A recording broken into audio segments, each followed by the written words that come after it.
की पाकिस्तान और उज़्बेकिस्तान के दरमियान मुख्तलिफ शोबों में ताउन की मुफाहिमती यादाश्तों और मुआहिदों पर दस्तखत हो गए हैं। उज़्बेकिस्तान के दारुल हुकूमत ताशकंद में पाकिस्तान और उज़्बेकिस्तान के दरमियान मुफाहिमती यादाश्तों और मुआहिदों की तकरीब मुनाकिद हुई। वज़ीर आज़म शहबाज शरीफ और उज़्बेकिस्तान के सदर शौकत मिर्ज़ियोयेव तकरीब में शरीक हुए। तकरीब में ताशकंद और लाहौर के दरमियान MOU का तबादला भी हुआ। पाकिस्तान और उज़्बेकिस्तान के दरमियान मालूमात के तबादले और सिफारती पासपोर्ट, साइंस और टेक्नोलॉजी के शोबों में ताउन की मुफाहिमती यादाश्तों पर दस्तखत किए गए। पाकिस्तान और उज़्बेकिस्तान के दरमियान नौजवानों के उमूर से मुतालिक MOU का भी तबादला हुआ। पाकिस्तान और उज़्बेकिस्तान के दरमियान मुश्तरका अलामी पर दस्तखत किए गए। वज़ीर आज़म शहबाज शरीफ और उज़्बेकिस्तान के सदर ने मुश्तरका अलामी पर दस्तखत किए।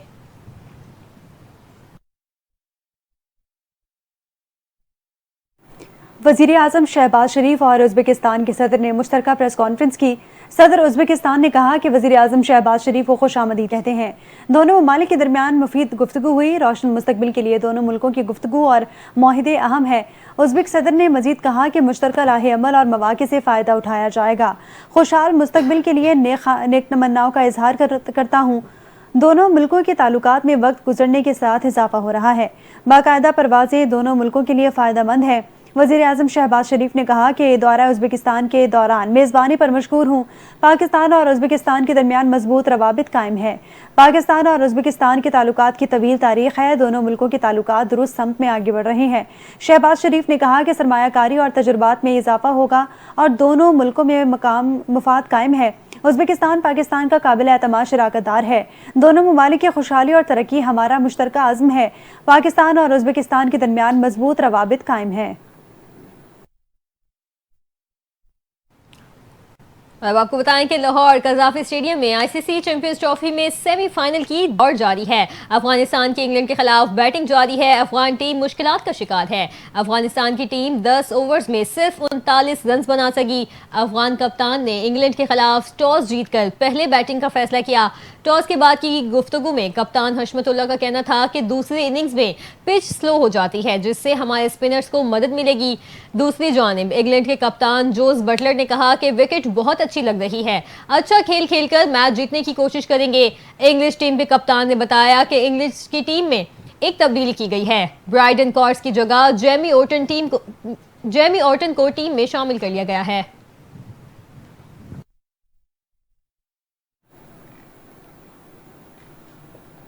कौमी क्रिकेट टीम के उबूरी हेड कोच आकिब जावेद ने कहा कि जब टीम तवक्कुआत के मुताबिक नहीं खेलती तो सबसे ज्यादा दुख खिलाड़ियों को होता है। रावलपिंडी में प्रेस कॉन्फ्रेंस करते हुए आकिब जावेद ने कहा कि 240 रन का दिफा करना हो तो विकेटें लेना होती हैं और अटैक करना होता है। आकिब जावेद ने कहा कि जिसने एक मैच खेला, हम कह रहे हैं कि वो होता तो पाकिस्तान मैच जीत जाता। ये जो हमारी टीम थी यही बेस्ट और मुमकिन टीम थी। एक भी ऐसा खिलाड़ी नहीं है जो बगैर परफॉर्मेंस की टीम में आया हो। उन्होंने कहा कि टीम को बनाने में हमारी सोच थी कि बेहतरीन टीम बनाए। ऐसा नहीं है कि खिलाड़ी कुछ करके नहीं आए, ये हकीकत है कि हमारी परफॉर्मेंस नहीं आ रही। प्रेस कॉन्फ्रेंस के दौरान सहाफ़ी ने आकिब जावेद से सवाल किया कि क्या आप टीम सिलेक्शन से मुतमईन थे। इस पर आकिब जावेद ने जवाब दिया कि मुतमईन कभी नहीं हो सकते। उन्होंने कहा कि हम 25 मैचेस वाले को कहते हैं कि उन्होंने परफॉर्म नहीं किया, बेहतरी तो लानी है। इस प्रोसेस को कोई रोक नहीं सकता। सिलेक्शन कमेटी का काम बेहतरीन खिलाड़ी लाना है। भारतीय टीम बहुत तजुर्बाकार थी और आकिब जावेद ने कहा अब वही करेंगे आगे जो इस टीम के लिए बेहतर है। ऐसा तो नहीं हो सकता कि जो हार गए उसको बदल दें। उन्होंने कहा कि हम अपनी कोशिश में लगे रहेंगे। अब हम टीम को कल के मैच के लिए तैयार करेंगे। भारत के खिलाफ सिर्फ प्लानिंग नहीं होती, हर मैच के लिए होती है।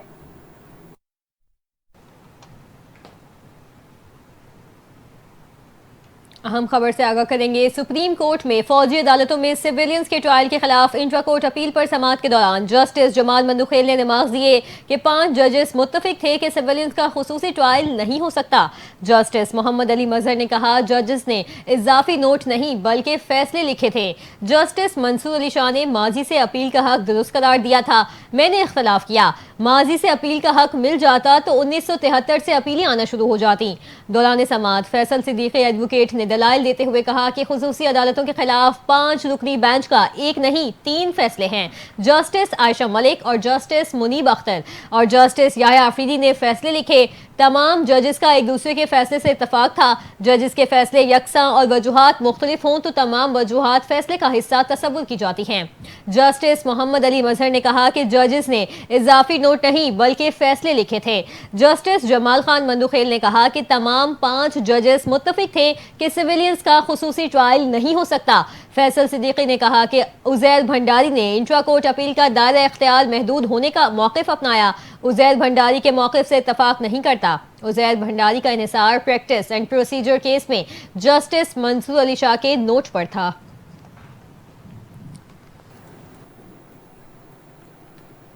सुप्रीम कोर्ट ने 9 मई को रावलपिंडी में अस्करी तंसीबात पर हमलों के केस की समाअत के दौरान पंजाब हुकूमत को रिपोर्ट जमा कराने की मोहलत दे दी। चीफ जस्टिस की सरबराही में 3 रुकनी बेंच ने अपीलों पर समाअत की। समाअत के दौरान एडिशनल प्रोसिक्यूटर जनरल पंजाब ने मुल्जिमान की जमानत मनसूखी के लिए दायर अपीलें दलाइल के लिए वक्त मांग लिया और कहा कि GIT रिपोर्ट जमा कराना चाहते हैं, इसकी रोशनी में दलाइल देंगे। अदालत ने पंजाब हुकूमत को रिपोर्ट जमा कराने की मोहलत दे दी। चीफ जस्टिस याहिया आफरीदी ने कहा, कुछ अपीलें तो मुकदमा मुंतकिल करने के बाद भी हैं और मुकदमा मुंतकली की अपीलें तो गैर मौसर हो चुकी हैं। एडिशनल प्रोसिक्यूटर जनरल पंजाब ने कहा कि इंसदाद दहशतगर्दी अदालत रावलपिंडी के जज का तबादला हो चुका है। ट्रांसफर की 11 दरखास्तें हैं, सब में 2-2 लाख रुपए जुर्माना किया गया है। फैसले में प्रोसिक्यूटर जनरल पंजाब के खिलाफ रिमार्क्स भी दिए गए। चीफ जस्टिस याहिया आफरीदी ने कहा कि कुछ पैसे तो आप लोग भी जमा कराएं। अहमद रजा गिलानी ने कहा कि बतौर प्रोसिक्यूटर ये तकलीफ का बायस है कि अदालती कार्रवाई में रुकावट डालने का कहा जाए। चीफ जस्टिस याहिया आफरीदी ने रिमार्क्स दिए कि ऐसी बात है तो अपने जुडिशल अफसर को बुलाकर मौक़िफ़ भी सुनेंगे। फरीकैन को नोटिस जारी किए बगैर जुर्माना खत्म नहीं कर सकते। मुनासिब होगा केस ट्रांसफर करने की अपीलों पर दोबारा हिदायत लें। एडिशनल प्रोसिक्यूटर जनरल पंजाब ने कहा कि कल और परसों भी 9 मई के मुकदमात मुकर्रर हैं। चीफ जस्टिस याहिया आफरीदी ने कहा, कल के मुकदमात कल देखेंगे।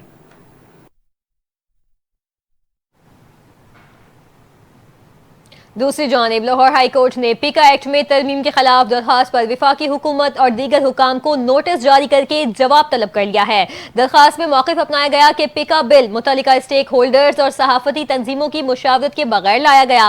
पिका तरमीम बिल की मंजूरी से आइन में दिया गया आज़ादी इजहार राय शदीद मुतासिर हुआ। दरखास्त में कहा गया कि पिका तरमीमी एक्ट आइन में दिया गया आज़ादी इजहार के तहफ़्फ़ुज़ से मुतसादिम है। दरखास्त में इस्तदा की गई है कि पिका तरमीमी एक्ट को कलअदम करार दिया जाए। पिका तरमीमी एक्ट के तहत होने वाली कार्रवाइयों को दरखास्त के हतमी फैसले से मशरूत किया जाए।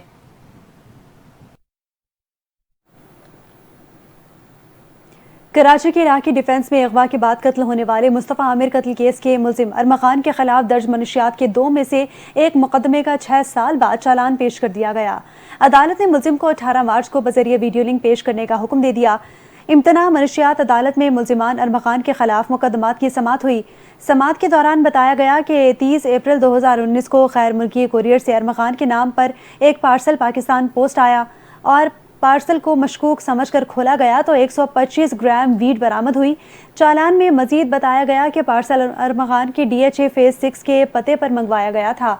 मुल्जिम इसी तरह के केस में पहले से गिरफ्तार और जेल में है। मुल्जिम अरमा खान पहले भी इसी एक्सपोर्टर से 500 ग्राम वीट मंगवा चुका था। चालान में बताया गया कि मुल्जिम को मलिर जेल से 3 मई 2019 में गिरफ्तार किया गया था। अरमा खान 1 जुलाई 2017 से 24 अप्रैल 2019 तक 9 पार्सल मंगवा चुका है। मुल्जिमान ने ये पार्सल अपने वालिद और उनके नाम पर मंगवाए थे। आपको ये भी बताएं कि दीगर शरीक मुल्जिमान में अब्दुल गफ्फार और एहतशाम अहमद शामिल हैं। मुल्जिमान पोश इलाके में कायम कैफे और पार्टियों में नशा करते थे।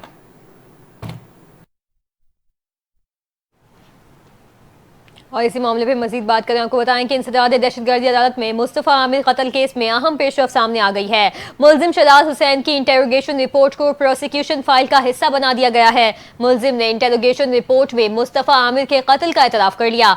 मुल्जिम शहजाद हुसैन की इंटेरोगेशन रिपोर्ट के मुताबिक 6 जनवरी को मुस्तफ़ा की कॉल पर अरमगान के घर गया, जहां इन तीनों ने वीड का नशा किया। नशे के बाद अरमगान और मुस्तफ़ा में बहस हुई, जिसके बाद अरमगान ने अमरीकन डंडे से मुस्तफ़ा को मारना करना शुरू कर दिया।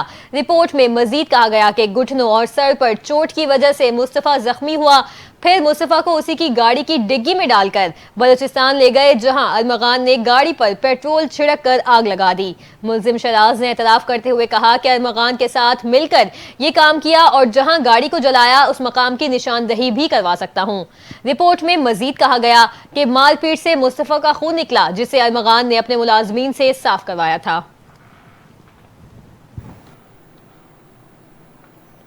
मुस्तफ़ा आमिर कत्ल के बाद डिफेंस के रिहायशियों ने डीजी रेंजर्स, आईजी सिंध और स्टेशन कमांडर डीएचए कराची समेत दीगर आला हुकाम को खत इरसाल कर दिया। खत में डीएचए रूल्स की खिलाफ वर्जी पर अरमगान के वालिद कामरान असगर कुरैशी के खिलाफ कार्रवाई और अरमगान के जेर इस्तेमाल बंगला नंबर 35 के असल मालिक को सामने लाने का मुतालबा किया गया है। खत के मतन के मुताबिक हालिया वाकयात की वजह से डीएचए की रिहायशियों को सिक्योरिटी खदशात लाहिक हो गए। अरमगान के वालिद कामरान असगर कुरैशी से भी बंगले को खाली करवाया जाएगा। इसमें कहा गया कि अरमगान के जेर इस्तेमाल बंगले से मुतादिद मरतबा हवाई फायरिंग के वाकयात पेश आए, जिसकी वजह से इलाके में खौफ की फिजा कायम हो चुकी है। 2023 से 2024 के दौरान बंगले में गैर कानूनी तौर पर शेरों को भी रखा गया। खत में कहा गया कि अरमगान कुरैशी 100 प्राइवेट सिक्योरिटी गार्ड्स रखता था। अरमगान अपने गार्ड्स के जरिए खवातीन और घरेलू मुलाजिमीन को हिरासत करने में भी मुलविस है। 8 फरवरी को बंगले में अरमगान और पुलिस के दरमियान फायरिंग का तबादला हुआ, जिसकी वजह से दीगर रिहायशी घरों में महसूर होकर रह गए थे।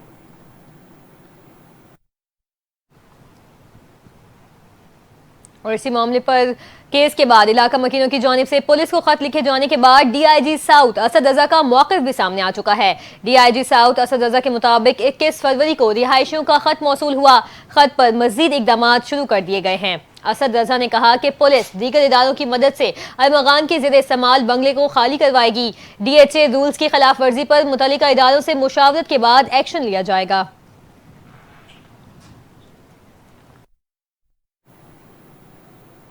आगे बढ़ते हुए आपको बताएं कि कराची के बिजली सारिफिन को कितना रिलीफ मिलेगा। बिजली 4 रुपये 95 पैसे फी यूनिट सस्ती करने के लिए नेपरा के इलेक्ट्रिक की दरखास्त पर समाअत आज करेगा।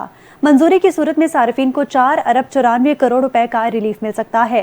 के इलेक्ट्रिक ने कमी की दरखास्त फ्यूल प्राइस एडजस्टमेंट के मद में दायर कर रखी है। बिजली की कीमतों में कमी दिसंबर 2024 के FCA की मद में मुतवक्की है। नेपरा अथॉरिटी दरखास्त पर समाअत के बाद हतमी फैसला करेगा।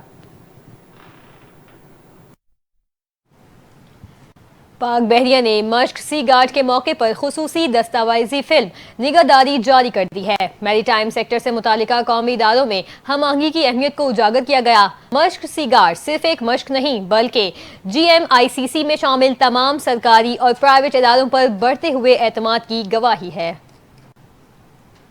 पाक बहरिया ने मश्क सी गार्ड 225 के मौके पर खुसूसी दस्तावेजी फिल्म निगाहदार जारी कर दी। दस्तावेजी फिल्म में मैरीटाइम सेक्टर से मुतालिका कौमी इदारों में हम आहंगी की अहमियत को उजागर किया गया। मैरीटाइम से मुतालिका कौमी इदारों के दरमियान हम आहंगी और मालूमात के तबादले का आगाज 2013 में कायम होने वाले JMICC से हुआ। समंदर में रिवायती और गैर रिवायती खतरात का तदारुक करने वाले मुख्तलिफ एजेंसियों के दरमियान मालूमात की तरसील JMICC की जिम्मेदारी है। रिसर्च एंड रेस्क्यू ऑपरेशन के लिए JMICC पाक बहरिया और मैरीटाइम सिक्योरिटी एजेंसी की मुश्तरका काविशों से बहुत सी कीमती जानों को बचाया गया। कौमी इदारों में हम आहंगी को मजीद फरोग देने के लिए पाक बहरिया ने 2024 में मश्क सी गार्ड का आगाज किया। मश्क सी गार्ड सिर्फ एक मश्क नहीं बल्कि JMICC में शामिल तमाम सरकारी और प्राइवेट इदारों पर बढ़ते हुए एतमाद की गवाही है। ये एक ऐसा प्लेटफॉर्म है जिस पर पाक बहरिया, कानून नाफिज करने वाले इदारे, फिशिंग और शिपिंग के शोबे से वाबस्ता मुख्तलिफ तंजीमें यकजा होती हैं।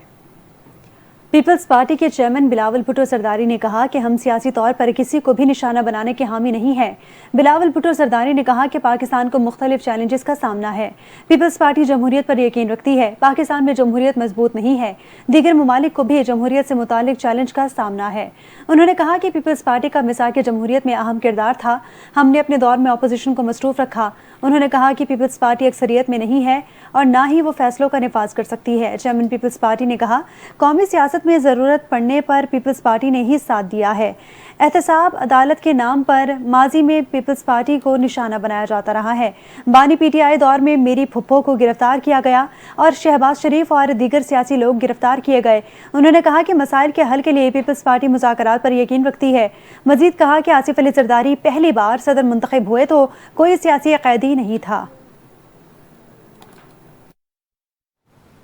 अब बात करें वज़ीर इत्तलात पंजाब अज़मा बुखारी के बयान की। उनका कहना है कि 76 साल तारीख में किसी हुकूमत ने इतने मंसूबे शुरू नहीं किए जितने मरियम नवाज ने एक साल में मुकम्मल कर दिए। उन्होंने कहा कि पंजाब हुकूमत ने एक साल में कामयाबियों के रिकॉर्ड कायम किए हैं। दूसरी तरफ मुखालिफिन ज़बान दराजी के रिकॉर्ड बना रहे हैं। नून लीगी रहनुमा ने कहा कि मरियम नवाज ने सियासत को खिदमत में तब्दील करके नया ट्रेंड मुतारिफ करवाया। अज़मा बुखारी का मजीद कहना है कि नौजवानों को इलेक्ट्रिक बाइक्स, स्कॉलरशिप्स, लैपटॉप्स, आसान कारोबार के लिए कर्ज चाहिए। उन्हें पेट्रोल बम गुलेलें, कीलों वाले डंडे नहीं चाहिए। उनका ये भी कहना है कि मरियम नवाज नौजवान नस्ल के लिए एक उम्मीद और एक आस बनकर आई हैं।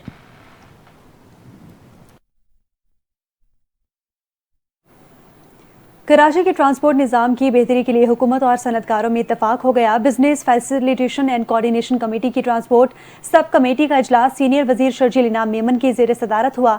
इजलास में mayor Karachi Murtaza Wahab, secretary local government Khalid Haider Shah, commissioner Karachi Hasan Naqvi, MD/SM TA Kamal Dayo, CEO trans Karachi Tariq Mansoor Chandio, DIG traffic और दीगर हुकाम ने शिरकत की।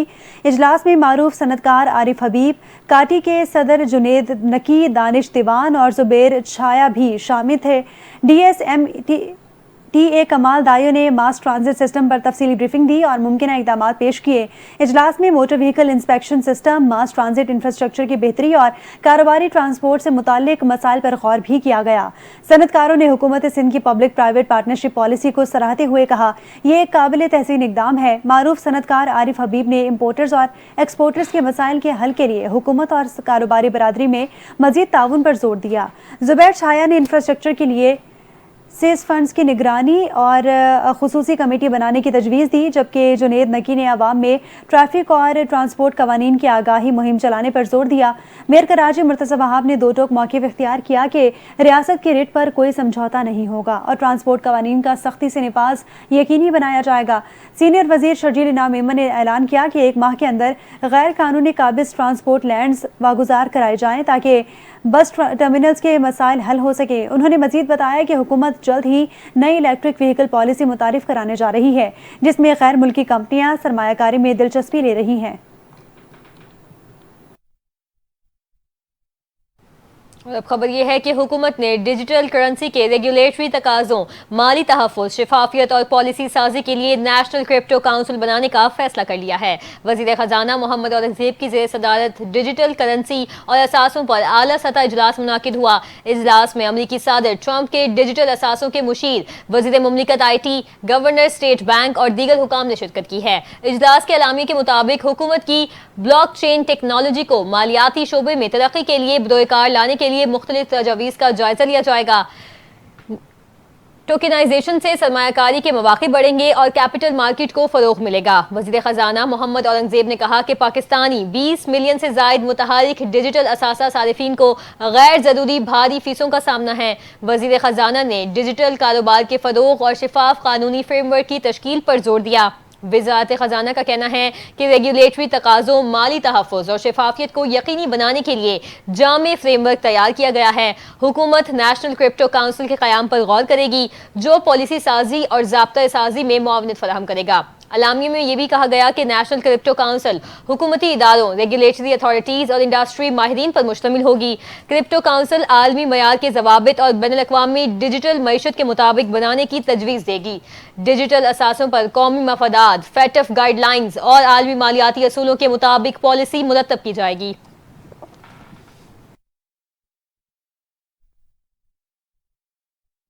दूसरी जानिब शाहिद खाकान अब्बासी ने कहा है कि ग्रैंड डायलॉग बाद में होंगे, पहले अपोजिशन को एक पेज पर इकट्ठा करने की ज़रूरत है।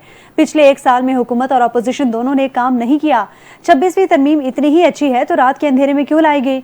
रात के वक्त तरमीम की रूह को तब्दील किया गया। आइन की बालादस्ती और कानून की हुक्मरानी में हर खराबी का हल है। शाहिद खाकान अब्बासी ने मजीद कहा कि हुकूमत अपनी इस्तलाह करती है तो उन्हें भी कॉन्फ्रेंस में शिरकत की दावत देंगे। मुल्की मईशत का इन्हिसार भी आइन और कानून की बालादस्ती पर होता है। जमहूरी मुल्क में अपोजिशन का एक अहम किरदार होता है। अपोजिशन अगर कुछ नहीं कर सकती तो कम अज कम मसाइल की निशानदही तो कर ही सकती है। जब PTI की हुकूमत थी तब भी आइन और कानून पर कुछ अमल नहीं हुआ। PTI जमहूरी अमल के अलावा किसी और से बात करना चाहती है तो बेशक करे। मुल्की मामलात पर सबको बैठना पड़ेगा। हमारा मकसद मुल्की मसाइल को हल करना है। मुल्क की बात करेंगे तो पीटीआई के मसाइल भी हल हो जाएंगे। एजेंडा तय करें, मुल्क में इस्लाहात लाएं।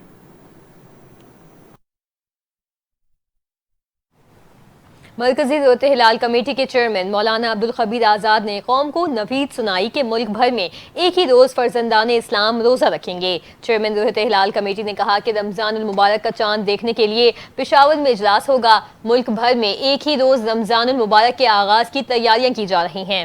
एक ही रोज रोजा और ईद के लिए कामयाब कोशिश पर खुशी होती है। उन्होंने मजीद कहा कि कोशिश है कि मुल्क भर में एक ही दिन रोजा रखा जाए। कामयाब कोशिशों से एक ही दिन रोजा और ईद की रिवायत बरकरार रखेंगे।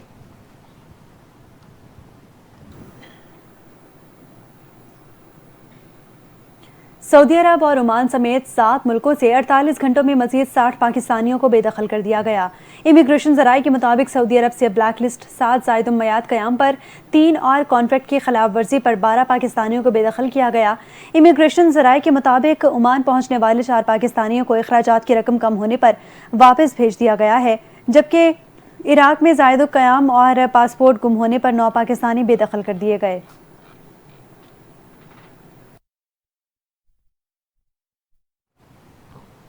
आगे बढ़े और आपको बताएं कि कमिश्नर कराची सैयद हसन नकवी की हिदायत पर शहर भर में तजावुजात के खात्मे का अमल तेज कर दिया गया है। गुलशन इकबाल, फिरोजाबाद और गुलजार हिजरी समेत मुख्तलिफ इलाकों में तजावुजात और रुकावटों को हटा दिया गया। गुलशन इकबाल में मस्कन चौरंगी और डिस्को बेकरी के अतराफ से तजावुजात खत्म कर दी गई। डिस्ट्रिक्ट ईस्ट के इलाके फिरोजाबाद में आलमगीर रोड पर भी ऑपरेशन करके सड़क को क्लियर कर दिया गया। गुलजार हिजरी में ऑल मेमन कोऑपरेटिव सोसाइटी में तजावुजात के खिलाफ कार्रवाई की गई। कमिश्नर कराची सैयद हसन नकवी का कहना है ये तमाम ऑपरेशंस असिस्टेंट कमिश्नर्स की जेर निगरानी किए गए। तजावुजात का खात्मा हर हाल में होगा और किसी को शहर की खूबसूरती खराब करने की इजाजत नहीं दी जाएगी। उन्होंने कहा कि आवाम की मुश्किलात को समझते हैं और कराची को तजावुजात से पाक करने के लिए सख्त इक़दामात जारी रहेंगे। शहर कायद में ट्रैफिक हादसात में 2 अफराद जिंदगी गंवा बैठे। पहला हादसा कोरंगी गोदाम चौरंगी सुई गैस ऑफिस के करीब पेश आया। रेस्क्यू हुकाम ने बताया कि मुतवफ़ी मोटरसाइकिल पर सवार था, जबकि हादसा ट्रेलर की टक्कर से पेश आया और बताया जा रहा है कि ड्राइवर मौके से फरार हो गया। दूसरा हादसा कोरंगी सिंगर चौरंगी अल हसन स्टॉप के करीब 2 मोटरसाइकिलों के दरमियान तसादुम के नतीजे में पेश आया, जबकि फौरी तौर पर मुतवफ़ी शनाख्त नहीं हो सकी, जिसकी उम्र 50 साल के करीब बताई जा रही है। इमदादी टीमों ने जख्मी होने वाले नौजवान 24 साल नासिर को तिब्बी इमदाद के लिए अस्पताल मुंतकिल कर दिया। पुलिस ने हादसे की तहकीकात शुरू कर दी।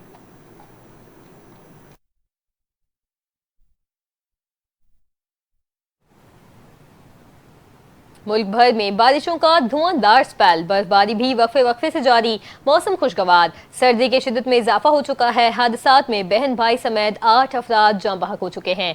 बारिश का सिलसिला आइंदा चंद रोज तक जारी रहने का इम्कान है। इसी हवाले से मजीद जानते हैं इस रिपोर्ट में। मुल्क में बारिश और बर्फबारी का सिलसिला वक्फे वक्फे से जारी है। बारिश के बायस मौसम खुशगवार और सर्दी की शिद्दत में इजाफा हो गया। महकमा मौसमियात के मुताबिक बारिश का सिलसिला आइंदा चंद रोज तक जारी रहेगा। खैबर पख्तूनख्वा में आइंदा 24 घंटों के दौरान मजीद बारिश और पहाड़ों पर बर्फबारी का इम्कान है। गुज़िश्ता रोज सबसे ज्यादा बारिश कालाम में 22 मिलीमीटर रिकॉर्ड की गई। आइंदा 24 घंटों के दौरान पेशावर, नौशहरा, मर्दान, चारसद्दा, सवाबी, चित्राल, दीर, सवात, जनूबी वजीरिस्तान में बारिश और बलाई अजला में पहाड़ों पर बर्फबारी का इम्कान है। गुज़िश्ता रोज सूबे के बेशतर अजला में बारिश और मालम जब्बा में बर्फबारी हुई। कालाम में 22, पाराशिनार और दीर में 16 मिलीमीटर बारिश हुई। इसके अलावा मालम जब्बा में 12 और पेशावर में 11 मिलीमीटर बारिश रिकॉर्ड की गई। दूसरी जानिब बारिश के बायस मुख्तलिफ हादसात में 2 बच्चों समेत 8 अफराद जाँ बहक, जबकि खातून और मुतादिद जख्मी हो गए। करक में मकान की छत गिरने से 2 कमसिन बहन भाई जाँ बहक हुए, जबकि खातून और 2 बच्चे जख्मी हो गए। एक और वाक़े में वादी नीलम में 3 अफराद बर्फानी तोदे तले दबकर लुकमा अजल बन गए। अटक में सड़क पर फिसलन से बस खाई में जा गिरी, जिसके बायस 3 अफराद जान से गए, जबकि हादसे में 9 जख्मी हुए। गलियात में बर्फबारी के बाद फिसलन की वजह से गाड़ियां आपस में टकरा गईं। पेशावर में कोहाट रोड पर मकान की छत तले दबकर 4 बच्चे जख्मी हो गए। दीरबाला और सवात में बारिश और बर्फबारी से सर्दी लौट आई।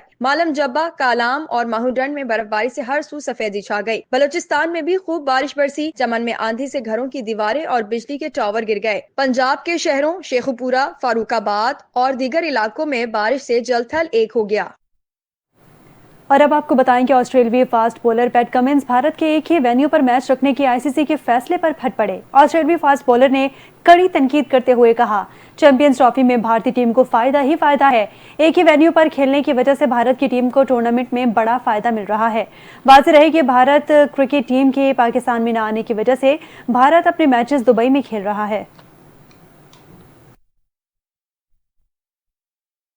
हमास और इजराइल के दरमियान 600 से ज्यादा फलस्तीनी कैदियों की रिहाई और 4 इजरायली मुग़वियों की लाशों के तबादलों में इत्तफाक हो चुका है। अरब मीडिया के मुताबिक 6 से ज्यादा फलस्तीनी कैदी जो पिछले हफ्ते रिहा होने थे, लेकिन इजराइल की जानिब से उनकी रिहाई रोक दी गई थी, ताहम उन्हें अब जल्द रिहा किए जाने का इम्कान है। इजरायली मीडिया ने भी जंगबंदी डील में आई रुकावट दूर होने की तस्दीक करते हुए बताया कि फलस्तीनी कैदी आज रिहा किए जाने का इम्कान है, जिसके बाद हमास 4 इजरायली मुग़वियों को लाशें मिस्र के जरिए इजराइल के हवाले करेगा। दूसरी जानिब अमरीकी एलची स्टीव विटकोफ का कहना है कि इजरायली नुमाइंदे गजा जंगबंदी के दूसरे मरहले पर मुज़ाकरात के लिए रवाना हो चुके हैं। ये मुज़ाकरात काहिरा या दोहा में मिस्र और कतर की मेजबानी में मुनाकिद होंगे। अक़वाम मुत्तहिदा में पाकिस्तान का ग़ज़ा में फ़ौरी जंगबंदी और पायदार अमन पर जोर। आलमी बरादरी मकबूजा फ़लस्तीनी इलाकों में पायदार अमन के क़याम को तरजीह दे। पाकिस्तान के मुतबादिल मुस्तकिल मंदूब आसिम इफ्तिखार ने दो टोक मौक़िफ़ पेश कर दिया। जानते हैं इस रिपोर्ट में। अक़वाम मुत्तहिदा में पाकिस्तान ने गजा में फौरी और मुकम्मल जंगबंदी का मुतालबा करते हुए आलमी बरादरी पर जोर दिया है कि वो मकबूजा फ़लस्तीनी इलाकों में पायदार अमन के क़याम को अपनी तरजीह बनाए। अक़वाम मुत्तहिदा में पाकिस्तान के मुतबादिल मुस्तकिल मंदूब आसिम इफ्तिखार ने सलामती काउंसिल में ब्रीफिंग के दौरान कहा कि इसराइल की मगरबी किनारे में जाहिरियत को फौरन रोका जाए और इंसानी इमदाद को किसी भी सूरत में हथियार के तौर पर इस्तेमाल न किया जाए। उन्होंने गजा में फौरी जंगबंदी की जरूरत पर जोर देते हुए कहा